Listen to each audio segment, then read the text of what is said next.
name is Mike. Here at Highland Hill Farm, we're going to talk about how we mulch trees. And the first place we start at is out here in the woods to give it a good idea of how trees grow naturally with its own type of mulch. On the ground you can see there's a bunch of leaf litter, old leaves that fell off the tree. We're actually in December right now, and you can see that there's lots of leaves on the ground, and the leaves are the tree's mulch. When the leaves fall off the tree in the fall, they fall to the ground and they cover the ground. You can see that there's very little spots here where you can see open ground.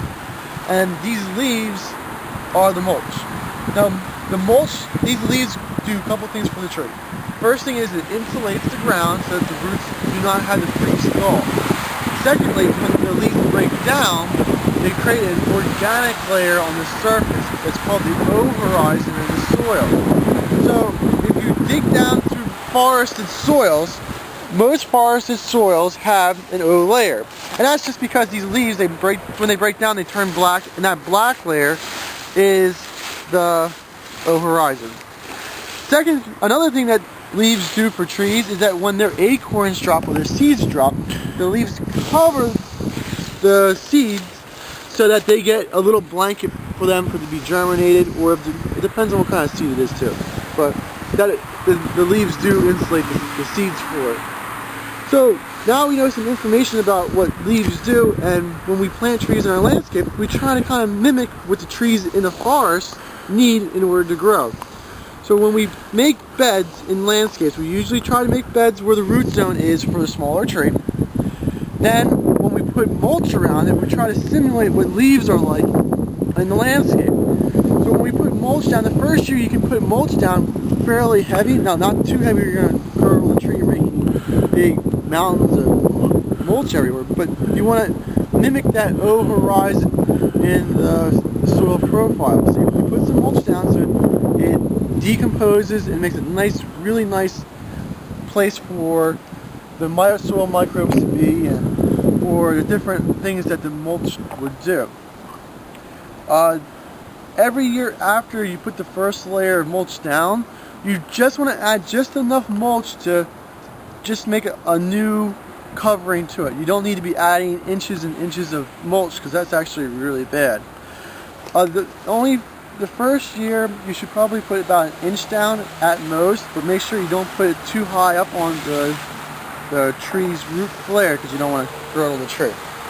And yeah, that's right. You can see right through here that the roots are coming out, and that's the way you want to try to mimic it in landscape. Remember, the man upstairs never invented the mulch truck.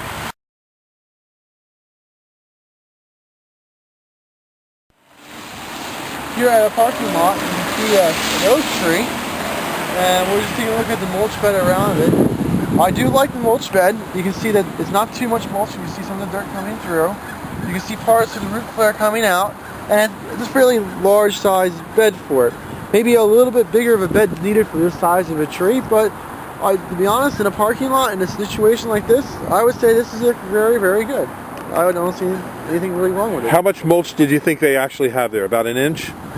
Well, what happens with the mulch, they probably put it in the springtime, and over the summer it decomposes, so I don't know exactly how much they have there, but maybe an inch or so.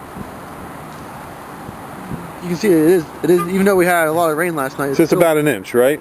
Yep. I would say, yeah. It's just about right. Okay, well, thank you very much, Mike.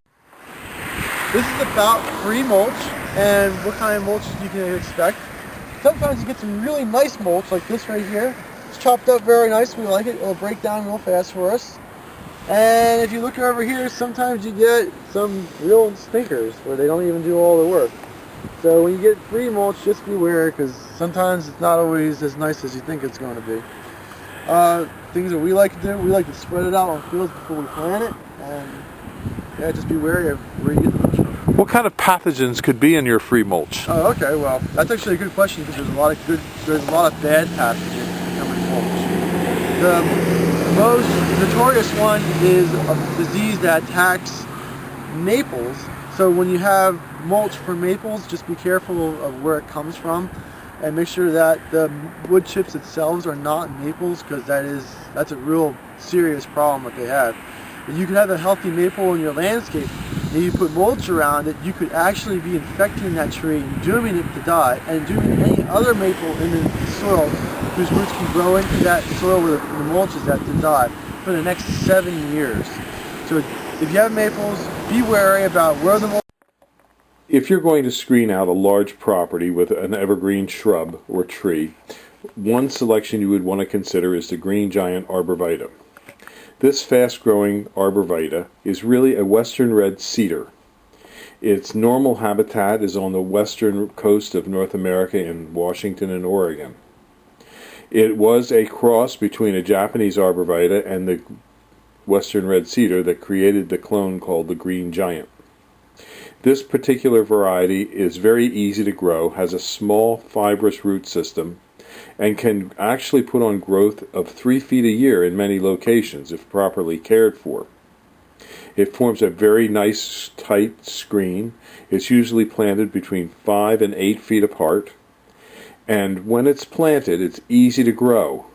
At Highland Hill Farm, we deliver and plant these onto properties in the East Coast.